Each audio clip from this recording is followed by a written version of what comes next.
Baik, Assalamualaikum warahmatullahi wabarakatuh dan salam sejahtera semua. Jadi kita buka kelas kita secara atas talian dingin dengan umpul kitab Al-Fatihah.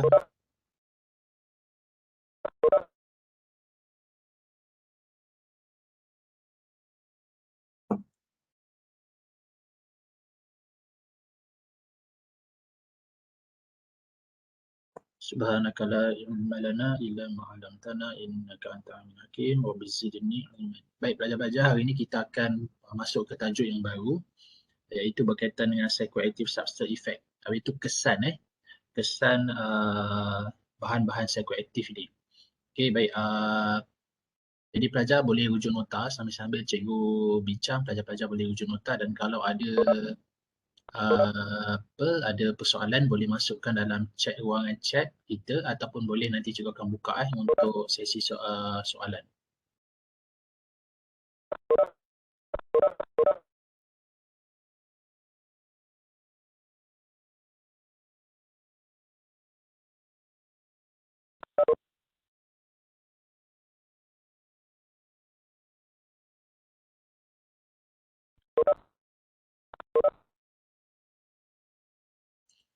Okey, baik, pelajar boleh nampak slide yang cikgu kongsikan?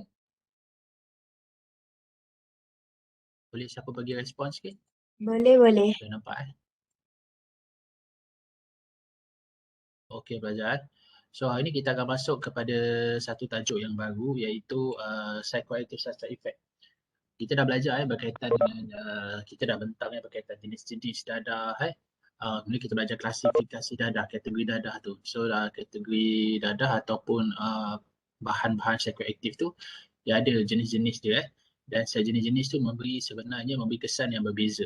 Jadi kesan ini, psychoactive substance ni, kalau kita ikutkan, dia ada beberapa faktor yang mempengaruhi sesuatu kesan terhadap sesuatu penggunaan ataupun penyalahgunaan bahan lah.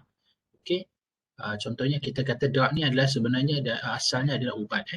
Drug ni adalah ubat, tapi apabila disalahgunakan, maksud disalahgunakan adalah yang tidak mengikut prescription ataupun mengambil dos yang berlebihan daripada keperluan tubuh kita. Jadi kita katakan itu sebagai penyalahgunaan bahan. Dan ada penyalahgunaan bahan ini yang lebih bahaya apabila seseorang itu terlibat dengan ketagihan. Maksud ketagihan ni dia dah tak boleh nak kontrol diri dia dah. Maksud dia tak boleh kontrol sebab manusia ni kan ada self control dia. Maksudnya dia ada satu keadaan di mana dia boleh kawal diri dia. Tapi apabila dah mengalami ketagihan lantaran daripada penyalahgunaan bahan tadi tu, kan, penyalahgunaan bahan, dia dah tak boleh kontrol diri dia dan hidup mati dia hanya kerana dadah. Itu sebab pelajar-pelajar tengok apabila mereka ni mengalami ketagihan, individu yang mengalami ketagihan atau kita gelar sebagai penagih ini, mereka hilang kewarasan sehingga kadang-kadang ada yang menyebabkan berlaku pembunuhan ataupun dia sendiri terbunuh. Maksudnya dia sendiri mengalami kemalangan disebabkan ketidakwarasan tadi tu. Sama ada dia membunuh atau dia terbunuh. Sama ada kemalangan ke, dia terterjun ke, dia dengar suara-suara. Jadi kita melihat kepada 4 aspek utama untuk melihat kesan dia terhadap satu faktor. Jadi pelajar bila ada soalan berkaitan dengan kesan, inilah kesan dia. Ada 4 faktor. So bila ada soalan dikemukakan bertanya berkaitan faktor yang memberi kesan kepada dadah itu, yang boleh yang mempengaruhi kesan terhadap penggunaan dadah ataupun bahan psychoactive tadi, ada 4 faktor. Kita akan bincang satu persatu. Iaitu faktor pertama iaitu kita melihat kepada characteristic of drug itu sendiri. Itu ciri-ciri drug itu sendiri. Okay. Nanti kita akan tengok. So yang kedua kita akan lihat dari segi the physiological functioning. Maksudnya dari tidak badan biologi.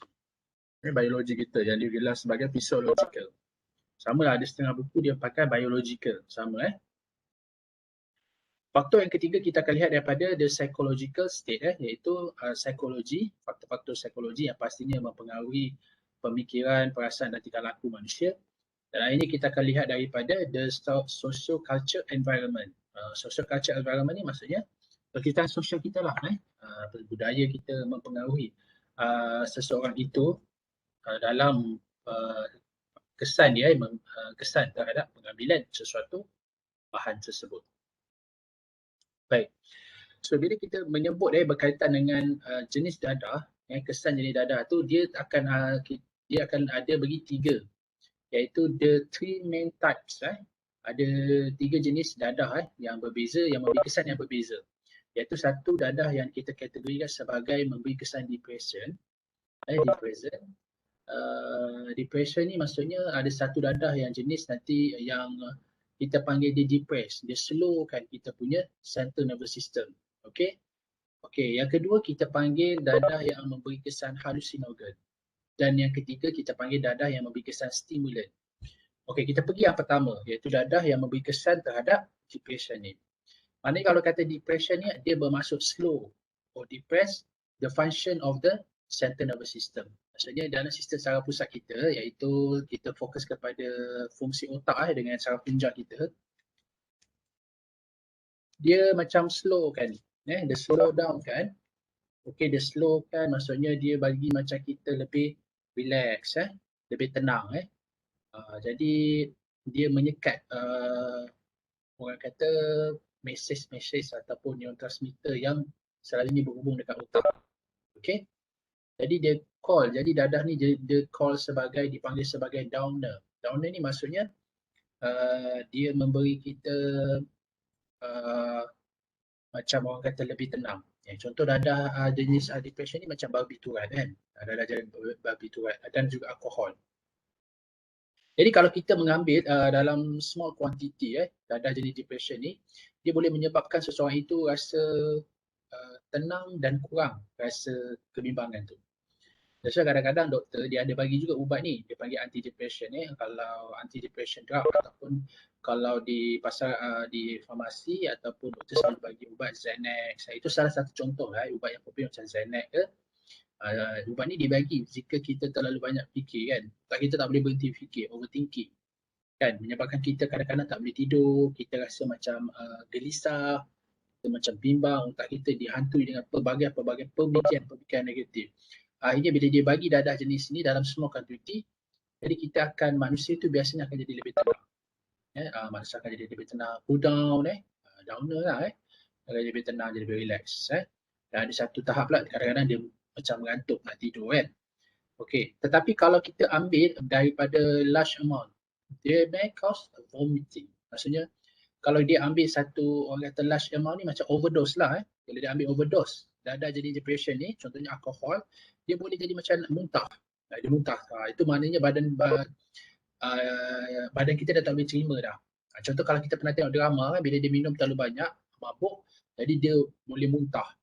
Dan bila dia muntah-muntah ataupun dia boleh tertidur dan tidak sedarkan diri dan akhirnya membawa kepada kematian. Jadi kalau kita tengok kadang-kadang satu drama ke, kalau dia menghadapi tekanan dalam hidup dia pergi kelab dia ambil minum banyak sangat, minum sampai akhirnya dia termuntah dan sampai berbuih-buih mulut dia dan akhirnya kalau tidak dirawat atau tidak dibawa ke pusat perubatan mungkin dia akan meninggal kat situ unconsciousness. Jadi kalau depression ni affect your concentrate or coordination lah. Maksudnya kalau kita ambil juga dadah jenis depression ni, contoh dadah jenis depression ni macam ada alkohol, barbiturat, benzodiazepine, ini ada jenis dadah. Tapi yang popular kalau kita kat Malaysia ni, barbiturat jenis dadah ni, dia barbiturat dan juga alkohol lah. Jadi dia akan mengurangkan concentration dan coordination kita sebab dia dah menyekat kita punya keseimbangan reseptor ataupun neurotransmitter kita dia dah menyekat supaya kita kadang-kadang kita rasa relax tapi sebenarnya kita punya koordinasi tu tak stabil. Okey, itu sebab bila kita tengok orang yang mabuk ni bila kita panggil nama dia kan dia macam tak sedar. Kita kata cakap pun macam yalah kan kalau kita tengok orang mabuk kan dia tak sedar. Jadi kalau kata kita lihat kalau kata dia dalam keadaan yang orang kata koordinasi dia tak stabil, yang mana dia tidak boleh less coordination dan orang kata concentration dia tak boleh bagi fokus.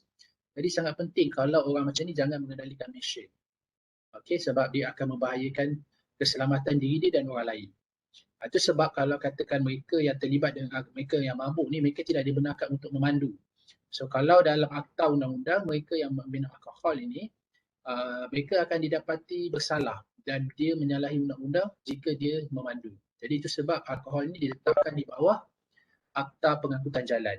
Ya, akta pengangkutan jalan. Disebabkan sesiapa yang memandu dalam keadaan mabuk, kan, kalau kita tengok ada juga kes-kes banyak yang terbaru pun baru tahun ni pula yang melanggar individu sampai tinggalkan dalam keadaan yang pandemik ni. Kalau kita lihat keadaan pandemik ni, ekonomi tak stabil, jadi benda tu kan membawa ke satu orang yang selalu overthinking, depression, anxiety kan tentang apa yang terjadi tentang ekonomi dan dia tak boleh tanggung. Jadi cara nak kurangkan rasa kebimbangan tadi tu dan rasa kebingungan sedih tu, dia pergi minum alkohol banyak. Ambil alkohol kan. So bila alkohol dia dah ambil lebih daripada badan dia, mungkin dah overdose, lepas tu dia memandu. So koordinasi tak stabil. So bila koordinasi tak stabil, tak boleh bagi concentration, fokus yang baik dalam mengendalikan mesin seperti memandu tadi tu. Kat sini dalam konteks ni kita lihat kepada memandu tadi tu. Dia tak dapat kawal, lepas tu dia melanggar orang lain. Jadi bila dia mengambil overdose, dia juga bukan membahayakan diri dia, sebenarnya dia membahayakan orang lain. Okay? Contoh-contoh dadah sejenis depression ni seperti alkohol, cannabis, GHB, opiat dan salah satunya adalah heroin, morfin, kodein. Ini adalah saja dadah yang juga bagi menenang. Benzodiazepine dan minor tranquilizer and example of depression lah. Itu adalah jenis-jenis dadah. Kalau kita lihat, dia adalah jenis-jenis dadah yang orang kata memberi inilah kesan.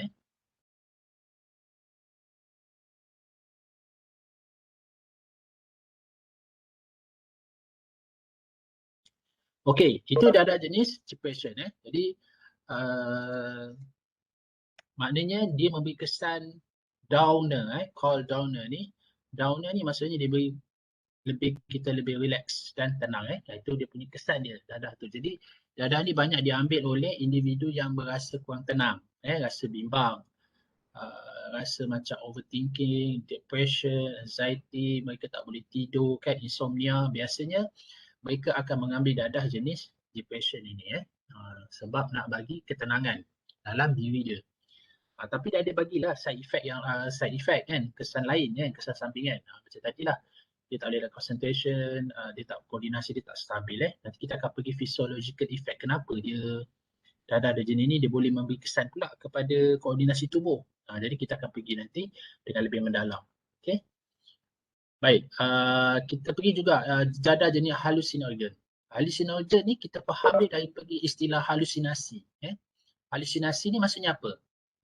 Maksud dia change and distort your sense of reality. Dia mengubah dan memutarbelikkan realiti kita. Kita tak nampak dalam halusinasi. Sebenarnya bila kita ambil dadah jenis halusinogen ni, seperti contoh ketamine, LSD, PCP, magic mushroom, cannabis, ada satu dadah jenis halusinogen. Jadi bila kita ambil dadah jenis halusinogen ni, untuk yang popular adalah LSD, kita rasa macam keawang-awangan. Kita rasa macam keawang-awangan dan tidak berpijak di dunia yang nyata. Seperti kita ada satu alam lain tau. Kita dengan dunia kita sendiri tau bila kita ambil dadah jenis ni.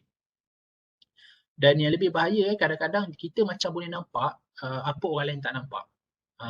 Ini panggil halusinasi tu. Kita dengar kan, kita dengar apa yang orang lain tak dengar.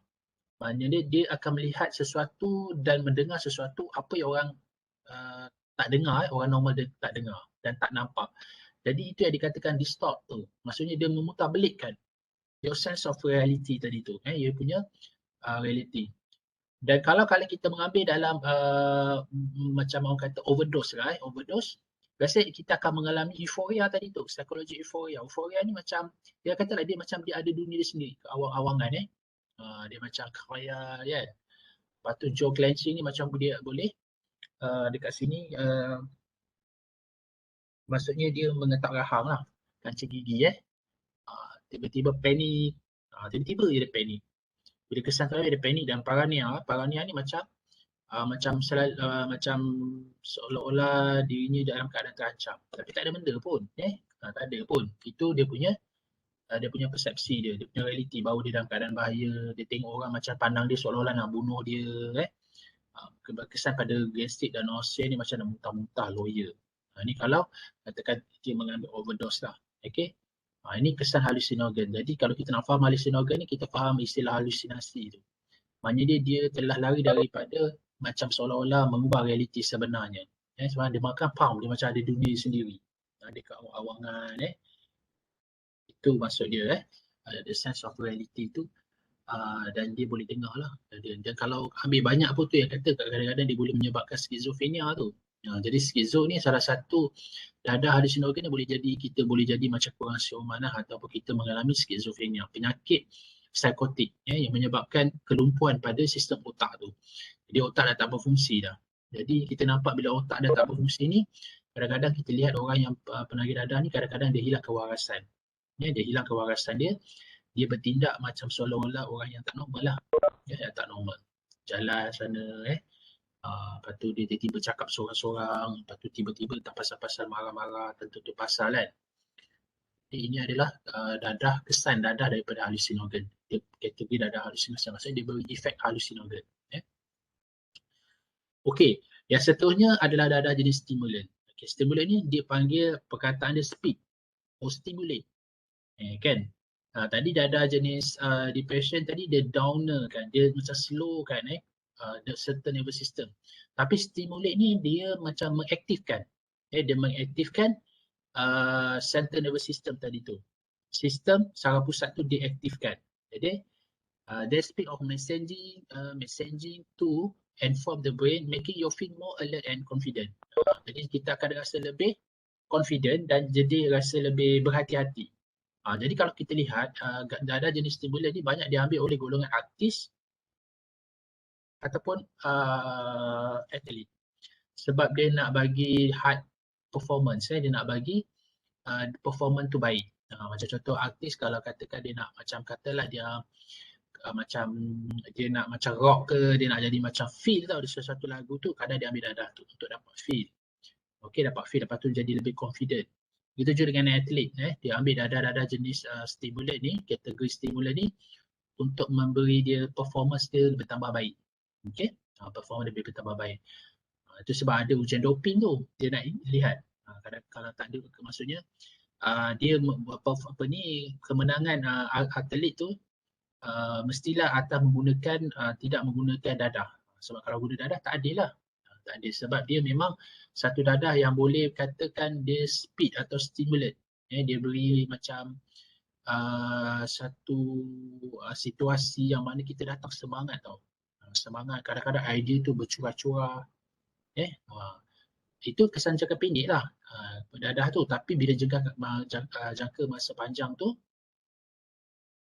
dia boleh meningkatkan apa ni kadar degupan jantung, tekanan darah. Kadang-kadang bila kita makan dadah jenis ni, kita punya temperature kan, body temperature tu boleh naik tau. Okey. Lepas tu kita kadang-kadang kita makan pun dadah, kita ambil dadah jenis stimulan ni, kita rasa tak lapar pun. Kita tak rasa lapar. Cuma kita kalau dalam kita ambil dalam apa ni dos yang banyak lah, overdose, jadi dia boleh menyebabkan kita rasa anxiety, bimbang, kata tu pasal. Okay. Panik, tiba-tiba panik. Kan, tiba-tiba datang macam degupan jantung, tiba-tiba degupan jantung tu kencang. Okay, badan kita tiba-tiba jadi panas. Seizure ni macam kita sawan. Boleh jadi sawan. Stomach cramp, perut kita rasa macam cramp. Paranoia lah. Paranoia ni macam kita rasa macam was-was dengan orang sekeliling kita. Kita rasa macam seolah-olah orang sekeliling tu macam nak buat sesuatu pada kita. Jadi apakah contoh stimulan ni? Kafein. Kafein ni kita panggil minor stimulan lah. Minor stimulant drug. Maksudnya kafein ni adalah pada kopi kan. Nikotin. Contohnya rokok. Itu sebab kalau kita lihat kadang-kadang ada orang tu suka merokok kan. Sebab ketagihan. Jadi dia akan mudah. Dia akan jadi macam kadang-kadang orang kata bila dia merokok ni dapat idea. Ya betul lah, mungkin itu ada betul je. Kita tak salahkan, betul. Tapi dia akan memberi kesan yang lama yang buruk kan. Contohnya dia tengoklah kadang-kadang ada orang dia lemah bahagian paru-paru, jadi dia serang dulu paru-paru. Okay, nikotin ni. Kalau katakan dia lemah bahagian perut, okay, dia akan serang perut dulu, jadi kanser perut. Kalau kita lemah bahagian mata ke mulut, dia akan serang bahagian-bahagian yang lemah dulu. Nikotin. Lagi satu amfetamin lah. Ni kita panggil pil amfetamin ni sangat popular lah. Kalau di belah-belah timur kita ni kita panggil pil kuda. Amfetamin pil kuda. Kokain, okay, ecstasy, okay, MDMA MDMA ni ekstasi yang biasanya dijual di kelab-kelab lah. So kita bila makan tu kepala kita goyang-goyang kan. Okay, kita rasa macam high lah. Kita rasa macam lebih bertenaga. Itu adalah jenis ataupun contoh ada jenis stimulan. Itu adalah type of drug effect. Okay. Okay, setakat ni ada soalan. Silakan kalau ada soalan.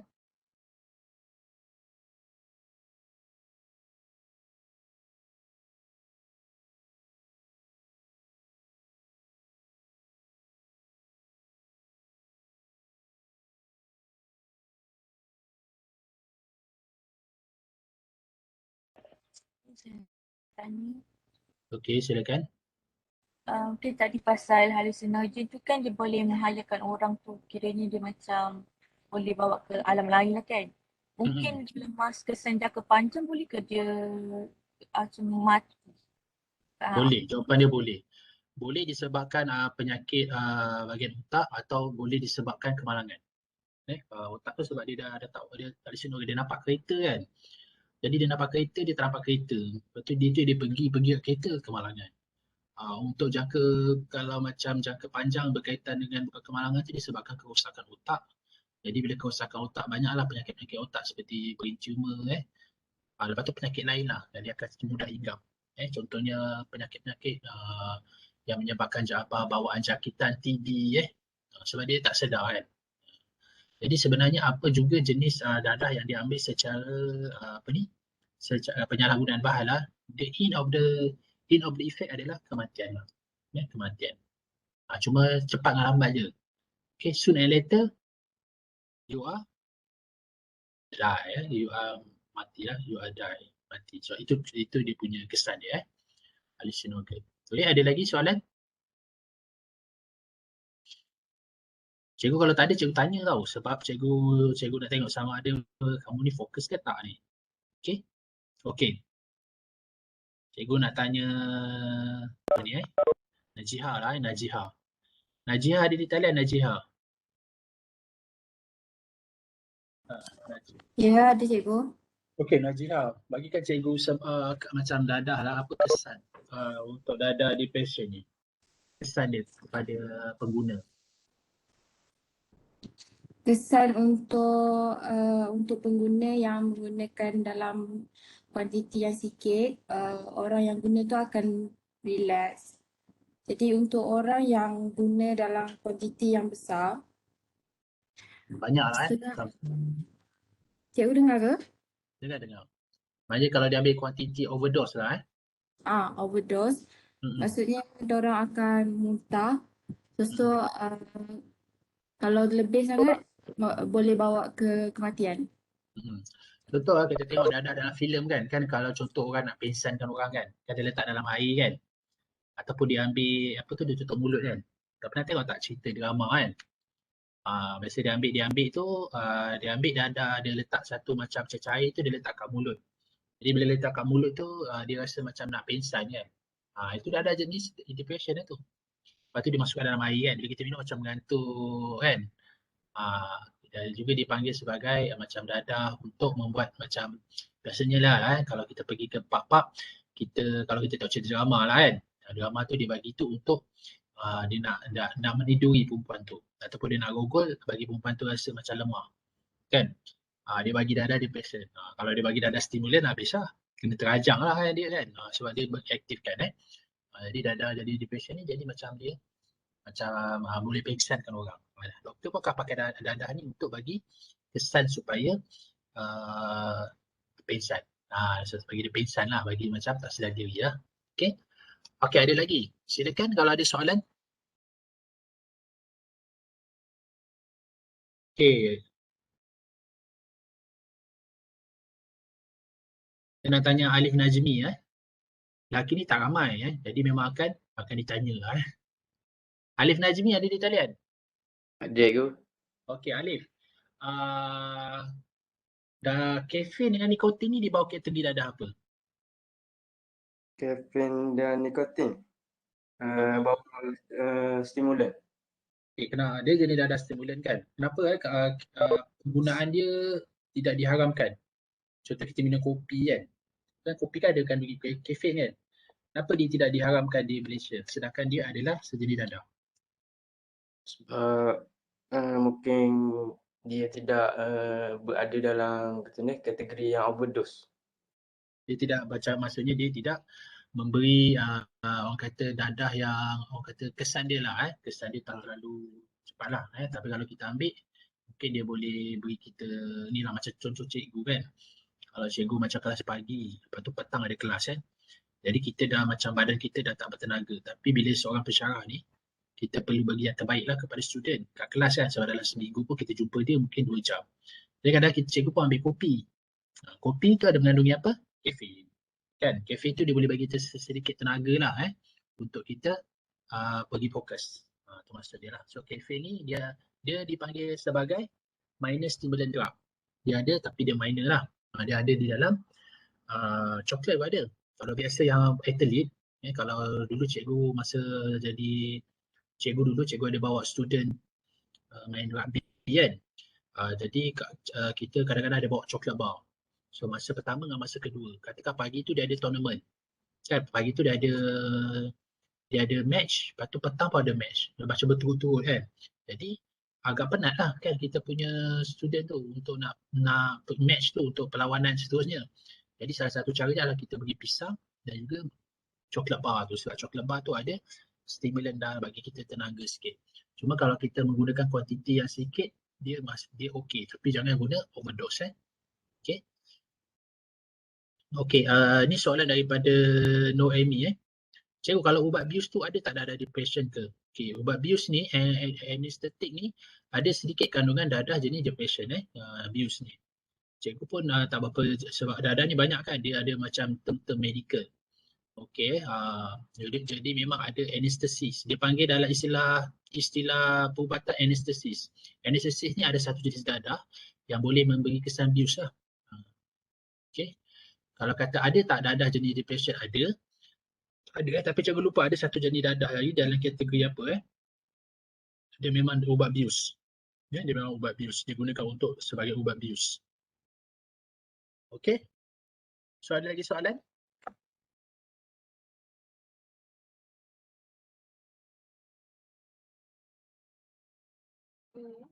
Ya.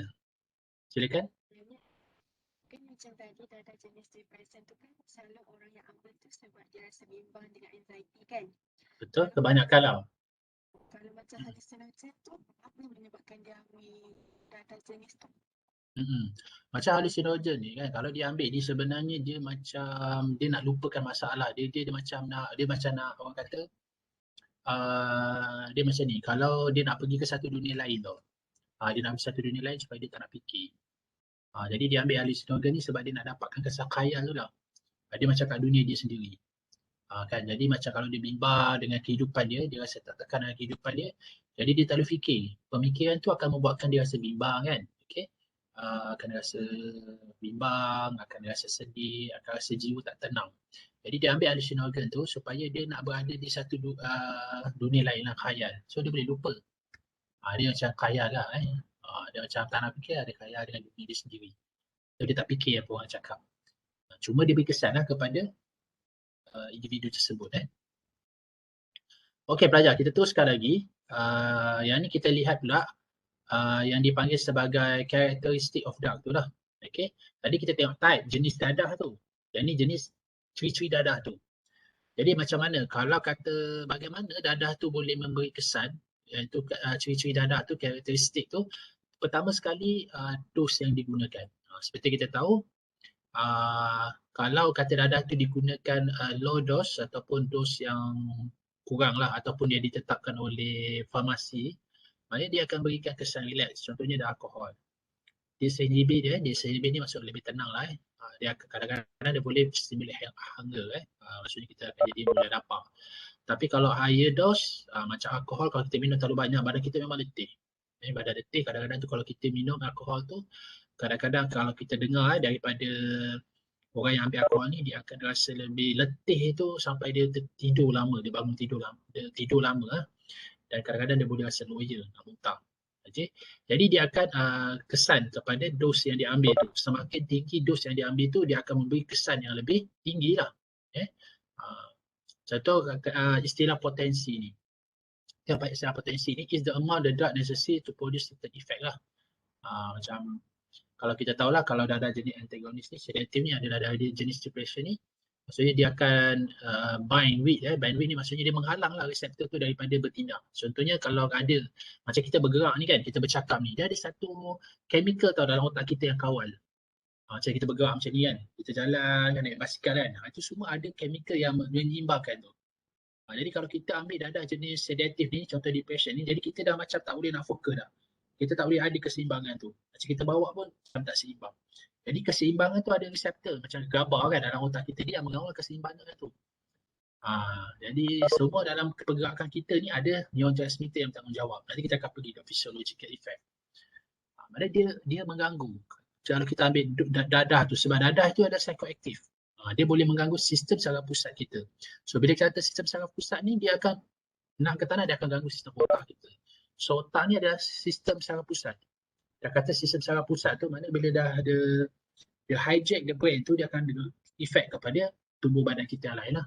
Pemikiran, perasaan dan tingkah laku kita macam tak balance. Ini maksudnya dos yang digunakan. Okay? Semakin banyak dadah yang digunakan, semakin banyak dos yang digunakan, dos yang digunakan, maka efek dia akan memberi kesan yang lebih lah. Okay. Begitu juga composition. Composition ni adalah komposisi dalam dadah tu. Sebab kadang-kadang ada dadah tu kita tengok kecil je, tapi komposisi dia padat. Dia ada MG kan, kalau kita tengok MG. Kadang dadah tu bentuk dia sama saja, bulat dia sama. Okay, bentuk sama, bulat saiz sama, tapi komposisi berbeza. Okay, kandungan berbeza, dia pun berbeza. Jadi bila kita beli ubat, nanti kalau kita beli Panadol ke paracetamol, kita boleh beli 2 paracetamol. Beli kalau nak buat uji kaji lah. Satu kita beli mungkin jenama Actify. Satu kita beli mungkin Avamol ke, ataupun kita pergi ke farmasi dapat. Kita tengok bilangan mg dia. Dia ada bilangan mg dia komposisi dia lah. Okay, nanti cikgu cuba ambil satu ubat. Saya bagi contoh.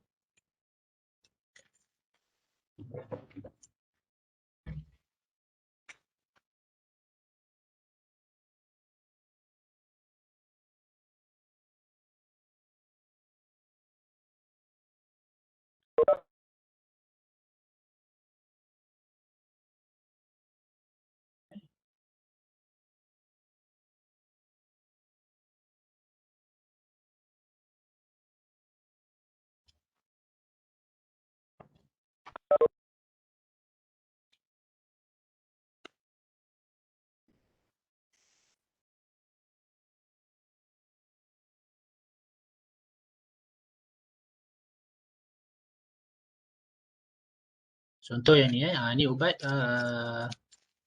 kalau kita tengok Panadol kan, yang ni adalah ubat paracetamol kan. Tengok paracetamol, yang ni kita tengok mg di kandungan komposisi dia kan. Kalau kita tengok kat belakang ubat tu dia ada tulis berapa mg. Macam ni 500 mg per tablet. Ini adalah masuk komposisi dia.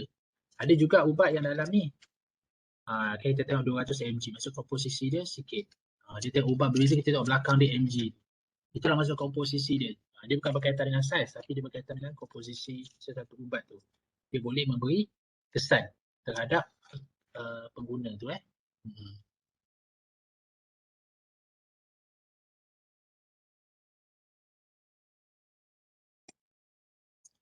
Okay, komposisi ni maksudnya kalau kita tengok dadah, kadang-kadang dadah pun sama, dia juga kat street kan, jalanan. Kadang kualiti dia belum tentu lagi. Jadi komposisi kandungan dadah dalam tu pun lebih kesan. Contohnya kalau dia betul-betul poor tu macam betul-betul asli, dia beri kesan lah. Jadi kesan dadah tu pun bergantung kepada komposisi tu. Maksud ada kadang-kadang dia banyak. Contohnya kalau kita kata nak faham benda ni, kita tengok kalau kata kita tengok masakan kita pedas atau tidak. Kepedasan satu makanan itu dia bergantung kepada berapa cili dalam masakan tu. Kalau banyak cili dalam nasi, contoh kita nak makan nasi goreng kan, kita nak pedas. Jadi komposisi cili tu kena banyak lah. Barulah rasa pedas. Begitu juga dengan dadah tu. Kalau nak bagi kesan high tu komposisi kena banyak. Kalau rasakan kalau dia nak dapat kesan high, jadi komposisi dadah jenis stimulan tu kena banyak. Macam tu lah contoh dia. Maksudnya komposisi dadah tu juga mempengaruhi seseorang itu atau memberi kesan kepada seseorang itu. Lepas tu ni, frequency of use. Frequency of use. Frequency of use ni maksudnya kebarangkalian menggunakan dadah tu. Dia juga akan memberi kesan. Dia akan memberi kesan. So kita tengok kat sini enhance cumulative effect curve. Apa maksud enhance ni? Cumulative effect effect ni maksudnya kesan yang lebih ketara daripada dos yang pertama. Bila kita ambil ubat ni, bila kita ambil dos pertama, dos yang kedua dia rasa berbeza sikit. Ataupun dia boleh maintain cumulative effect curve. Maksud bila kata cumulative effect ni adalah kesan daripada selepas dos pertama. Kita ambil dos pertama mungkin dia rasa lain. Dos kedua. Contoh dekat sini. Siapa yang dah ambil ni? Vaksin. Dah 2 dos dah. Okey, siapa lagi? Selain daripada Wan Sofiano, siapa lagi yang dah ambil 2 dos? Banyak dia ramai yang dah ambil 2 dos kan? Okey, kita tanya kepada Aina lah. Aina Syafiqah ada di talian? Adik ku. Okey, Aina dah ambil 2 dos Okey. Aina rasa dos pertama dengan dos kedua mana yang memberi efek lebih? 2. Dos kedua Okey, itu Aina dos kedua. Siapa lagi? Fatin Natasha. Ada di talian? Ada cikgu. Okey, Fatin, antara dos pertama vaksin yang awak ambil tu, dos pertama dan dos yang kedua, yang mana yang memberi kesan pada awak lebih? Dos pertama. Dos yang pertama Okey, Najihah Najihah ada di talian? Ya, cikgu. Najihah dah ambil 2 dos kan? Okey, mana beri kesan? Dos pertama ke dos kedua? Dos pertama tak rasa apa-apa. Dos kedua biasa-biasa je rasanya. Biasa je lah. Jadi kita tengok ada orang dos pertama dia lebih, tapi kebanyakan kalau kita lihat, kalau kat sini boleh macam tunjuk simbol siapa dos pertama dia lebih memberi kesan daripada dos kedua dia. Maksud beri kesan macam demam lebih. Boleh tak macam bagi macam tanda good macam Suwani, Safiano kan? Dia maksudnya kesan yang pertama lah. Siapa yang kesan kedua yang memberi kesan yang lebih? Maksudnya dia memberi kesan yang lebih, dos yang kedua. Boleh tak? Boleh bagi? Baik kan? Jadi dia berbeza. Maknanya macam cikgu sendiri, cikgu dos yang kedua. Dos yang kedua tu lebih memberi kesan. Tapi ada juga yang tak beri kesan. Sebab tengok antibody badan dia bergantung pada antibody badan. Yang itu yang dikatakan frequency of use. Maknanya enhance cumulative effect. Enhance cumulative effect ni maknanya kalau kata dos pertama dia okey, kadang dos kedua dia akan rasa lebih sakit. Jadi dia sebenarnya bergantung kepada tubuh badan kita. Tapi bila kita frequency of use lebih kerap kita gunakan dadah itu, dia akan memberikan kesan kesan kepada tubuh badan kita. Mungkin dos pertama tak beri kesan, tiba-tiba kita ambil kali kedua dia dah beri kesan. Begitu juga dengan dadah okey. Jadi kekerapan kita menggunakan satu dadah tu iaitu frequency of use tu, dia ada kemungkinan akan memberi perubahan kepada fisiologi dan psychological effect lah. Contohnya kalau kita makan ubat lah kita makan vitamin, mungkin kita makan satu vitamin tu tidak beri kesan pada tubuh badan kita. Mungkin dia ambil masa, kadang-kadang ubat tu dia ambil masa yang panjang. Macam kita ambil ubat kurus lah ubat kurus kalau kita makan sekali je, dia tak adalah kurus. Jadi dia kena ambil berkerap untuk nak pastikan kita jadi kurus. Macam tu lah kan, kalau kita nak ambil ubat kurus, biasanya kita ambil macam fiber lah, satu makanan fiber. Satu kali, mungkin dia ambil masa yang lama untuk memberi kesan. Jadi frequency of use, kebarangkalian kita menggunakan satu dadah itu, jadi dia juga akan memberi kesan kepada seseorang itu. Seseorang itu atau memberi kesan. Jadi untuk kita faham macam contohnya, kita ambil ubat, macam ubat ni lah, ubat kurus. Jadi ambil sekali, takkan terus kurus kan? Jadi dia kena ambil secara berkala. Mungkin 1 minggu, 1 bulan baru dia memberi kesan. Baru dia beri kesan.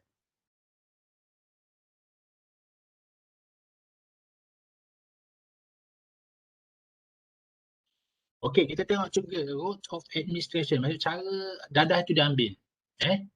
Dia banyak cara lah. Ada yang biasa, yang common yang common method iaitu satu kaedah yang biasa kita ambil adalah swelling, iaitu menelan. Inject, kita cucuk lah atau inhalation, iaitu kita sedut. Jadi paling orang kata yang memberi kesan yang paling rendah adalah dengan menelan lah. Dan memberi kesan paling cepat adalah inhalant, sedut dan juga inject. Okay, the few second je dia dapat kesan dah. Kesan high itulah bila kita kesan high. Tapi dia memberi kesan duration dia, action tu dia memberi kesan high tu singkat. Kesan banyak tapi duration dia tu, jangka dia tu tindakan dia tu kurang. Jadi cara dadah itu diambil juga memberi kesan kepada dadah. Itu sebab kalau kita tengok setiap orang ni mempunyai kesan berbeza-beza. Kadang-kadang ada orang ambil kafein dia tak mengantuk tau. Dia ambil kafein tak bagi apa-apa efek. Kadang-kadang ada orang ambil kafein dia rasa macam tak boleh berjaga. Contoh macam cikgu. Cikgu kalau ambil air kopi pada waktu petang, kata lepas asar cikgu ambil, cikgu tak susah nak tidur malam. Susah nak tidur malam sebab cikgu ambil kopi pada lepas biasanya solat asar lah, lepas solat asar ataupun lepas pukul 5 cikgu ambil. Jadi cikgu tak boleh nak tidur.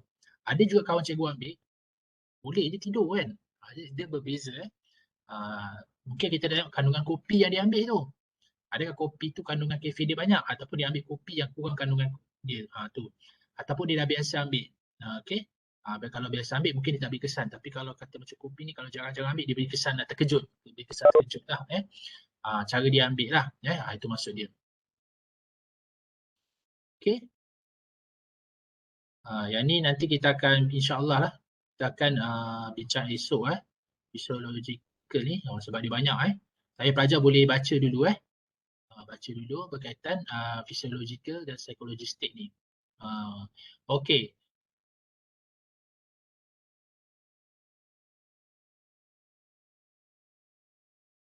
Okay, kita baca sikit soalan daripada Aisyah. So Aisyah tanya, kalau dadah jenis depression tu orang yang anxiety ambil dalam dos yang normal tapi ambil terlalu lama macam bertahun-tahun, ada kesan sampingan lain ke cikgu? Okey.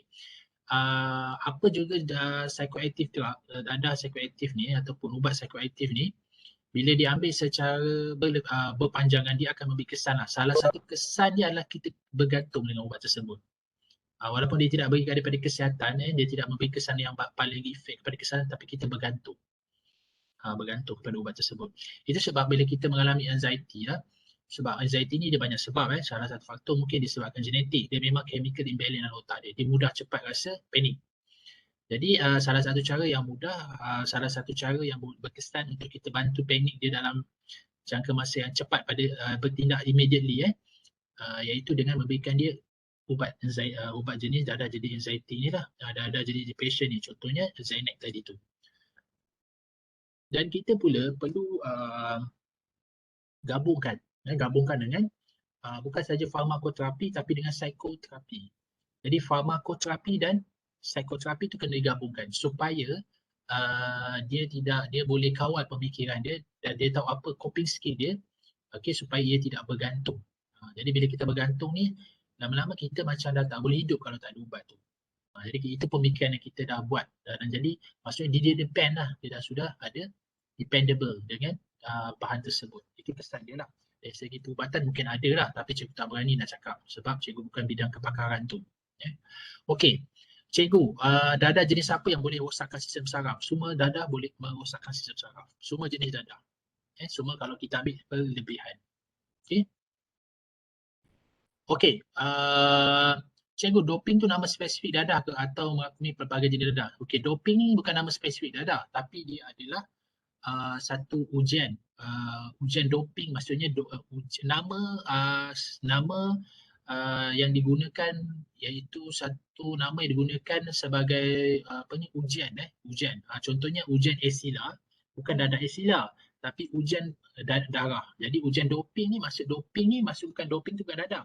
Ujian doping ni maksudnya ujian menguji kandungan dadah dalam badan. Terutama atlet lah. Okay? Itu maksudnya ujian doping. Itu bukan jadi dadah tapi di ujian. Nama ujian yang dilakukan untuk mengesan kandungan dadah dalam badan. Okey.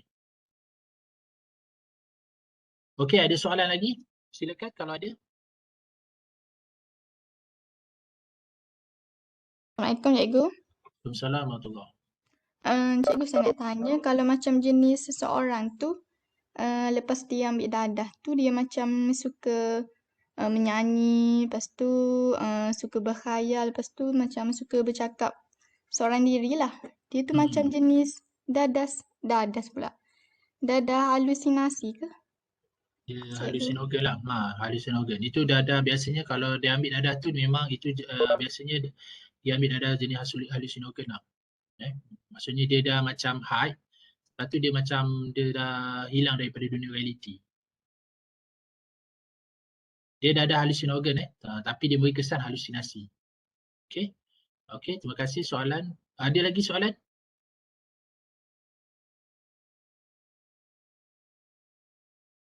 Silakan kalau ada untuk tajuk ni supaya kita lebih faham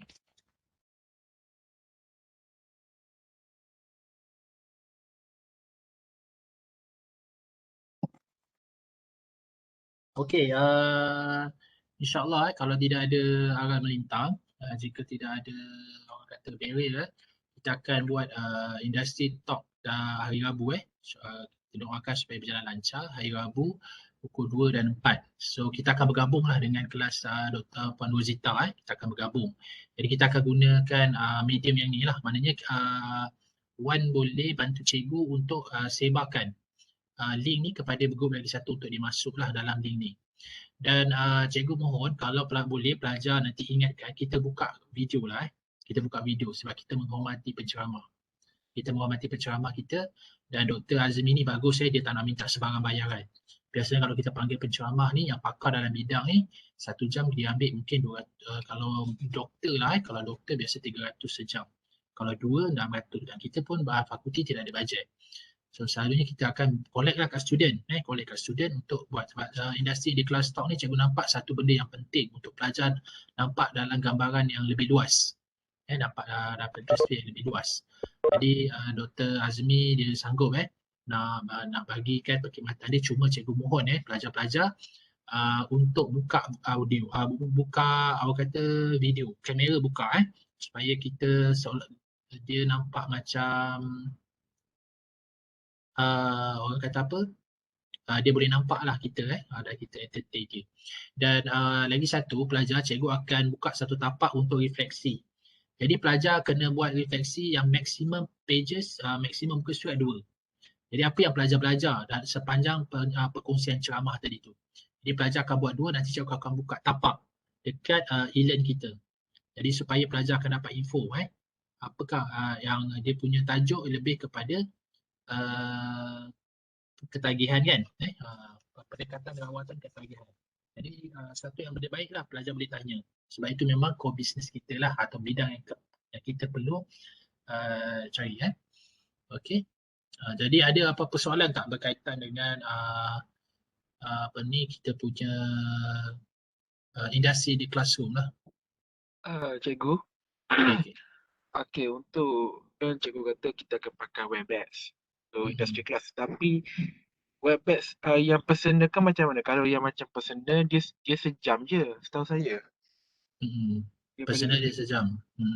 Kalau macam under kelas macam cikgu guna sekarang bolehlah lebih sejam hingga 2 jam. Cikgu tak pasti, tapi kalau guna line cikgu mungkin boleh lama kot. Dia kalau awak guna line sendiri, macam contoh awak bagi link awak. Cikgu faham lah Contoh Wan bagi link. Jadi cikgu bila cikgu pakai link awak yang cikgu tak boleh lama. Tapi kalau awak pakai link cikgu awak boleh masuk lama. Macam pelajar lah kadang-kadang 2 jam boleh kan. Okay, itu cikgu faham lah Tapi kalau kita pakai link tu sebab link tu cikgu akan Wan pakai link cikgu. Kan yang biasa kita pakai kat kelas kan, masuk link kita kan. Okey.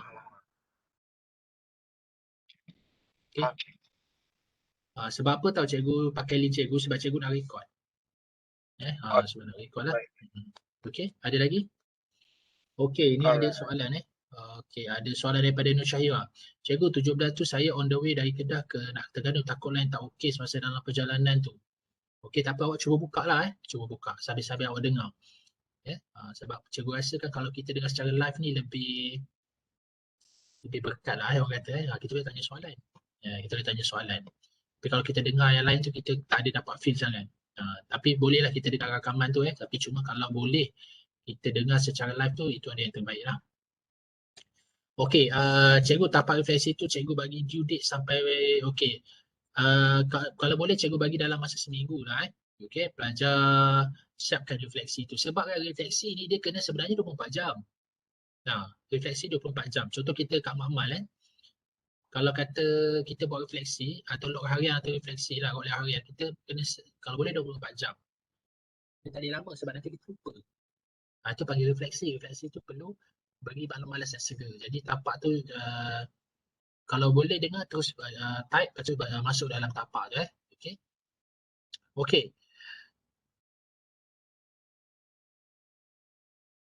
Okey, ada lagi soalan? Sila kalau ada lagi soalan boleh terus dalam ni platform ni. Dan cikgu jarang kalau menjawab soalan-soalan daripada pelajar kalau personal message. Cikgu tak jawab lah. So soalan-soalan berkaitan dengan assignment sudah ditutup. Sebab dah lebih daripada seminggu kan. Jadi ditutup lah. Sebab cikgu cakap kalau boleh seminggu saja. Sebab dia punya reason kenapa cikgu letak masa seminggu, cikgu nakkan pelajar betul-betul fokus. Tengok tu sebab kalau dah seminggu nak akhir tanya, mana kita cikgu tahu you jenis pelajar yang last minute. Jadi maka cikgu bagi pun tidak seperti pelajar yang ada komitmen. Jadi maka komitmen kat situ kita boleh target. Kita boleh tahu pelajar ni jenis last minute. So bukan tak bagus last minute ni. Bagi cikgu suka pelajar yang bersedia awal. Okey, ada apa soalan? Okey, kita gunakan platform ni supaya apa-apa soalan yang kurang jelas boleh tanyalah dalam ni Dan cikgu jarang nak tanya, nak jawab soalan secara personal melainkan melalui WhatsApp lah. Okey. Okey. So kalau tak ada, besok kita akan sambung lagi tajuk yang berkaitan dengan still lagi dalam tajuk yang sama iaitu psychoactive substance effect. Okey. Dan kita akan pergi kepada penjelasan yang lebih lanjut iaitu berkaitan dengan physiological function. Dan juga kita habiskanlah insya-Allah kalau tak ada apa-apa kita akan habiskan. Kita akan tengok. Jadi pelajar boleh baca dulu supaya pelajar akan lebih faham. Okey, besok Wan besok yang apa ni untuk moderator siapa yang Wan untuk kita punya industri di classroom? Moderator kita ada nama dia Karen Nisa. Okey, Nisa akan jadi moderator. Nanti Nisa akan dapat sikitlah maklumat dia. Nisa akan introduce kepada Dr. Azmi dulu sebelum. Minta dia sikitlah orang kata latar belakang dia lah. So moderator ni kena pandai. Lepas tu bagi masa 15 hingga 15 minit lah terakhir itu untuk buat Q&A. 30 minit maknanya kita ada 2 jam. Maknanya 1 jam setengah tu mungkin kita bagi Dr. Azmi tu untuk present lah dia punya dapat ni. 30 minit tu boleh buat Q&A. Lain Nisa dari kelas kita ke kelas lagi satu? Wan? Saya nak cikgu. Ada kelas ni okey. So pembaca doa siapa Wan? Boleh ada dalam kelas ni? Pembaca doa Alif Najmi. Alif Syakirin. Alif Syakirin so nanti cikgu akan serahkan, cikgu tak akan cakap lah tapi cikgu akan buka video ni. Tapi pelajar akan in charge lah benda ni Cikgu nak tengok macam mana awak kendalikan industri di classroom ni. Okey, sudah ada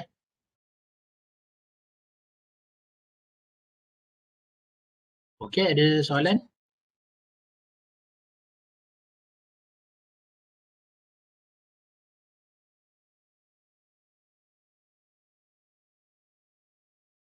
Okey, kalau tak ada kita tundakan dengan tasbih kifarah dan suratul As.